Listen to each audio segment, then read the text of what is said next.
Can you be good without God? Let's find out. Absolutely astounding. There you have it. Undeniable proof that you can be good without believing in God. But wait, the question isn't, can you be good without believing in God? The question is, can you be good without God? See, here's the problem. If there is no God, what basis remains for objective good or bad, right or wrong? If God does not exist, objective moral values do not exist. And here's why. Without some objective reference point, we have no way of saying that something is really up or down. God's nature provides an objective reference point for moral values. It's the standard against which all actions and decisions are measured. But if there's no God, there's no objective reference point.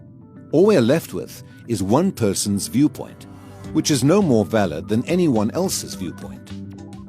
This kind of morality is subjective, not objective. It's like a preference for strawberry ice cream. The preference is in the subject, not the object. So it doesn't apply to other people. In the same way, subjective morality applies only to the subject. It's not valid or binding for anyone else. So, in a world without God, there can be no evil and no good, nothing but blind, pitiless indifference. God has expressed his moral nature to us as commands. These provide the basis for moral duties. For example, God's essential attribute of love is expressed in his command to love your neighbor as yourself.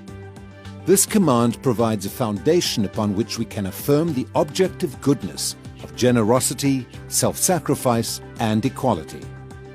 And we can condemn as objectively evil greed, abuse, and discrimination. This raises a problem. Is something good just because God wills it, or does God will something because it is good? The answer is neither one. Rather, God wills something because he is good. God is the standard of moral values, just as a live musical performance is the standard for a high-fidelity recording.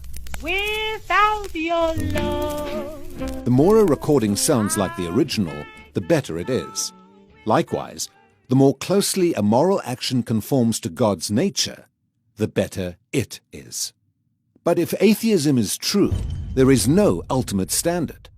So there can be no moral obligations or duties. Who or what lays such duties upon us? No one. Remember, for the atheist, humans are just accidents of nature, highly evolved animals. But animals have no moral obligations to one another. When a cat kills a mouse, it hasn't done anything morally wrong. The cat's just being a cat. If God doesn't exist, we should view human behavior in the same way. No action should be considered morally right or wrong. But the problem is, good and bad, right and wrong, do exist.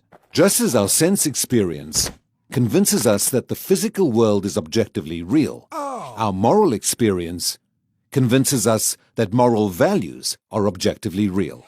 Every time you say, "Hey, that's not fair, that's wrong, that's an injustice," you affirm your belief in the existence of objective morals.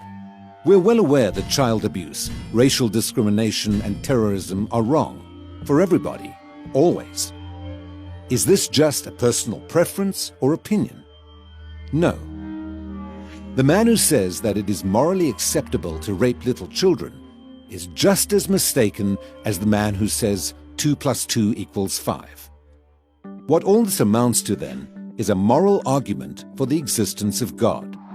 If God does not exist, objective moral values and duties do not exist. But objective moral values and duties do exist. Therefore, God exists. Atheism fails to provide a foundation for the moral reality every one of us experiences every day. In fact, the existence of objective morality points us directly to the existence of God.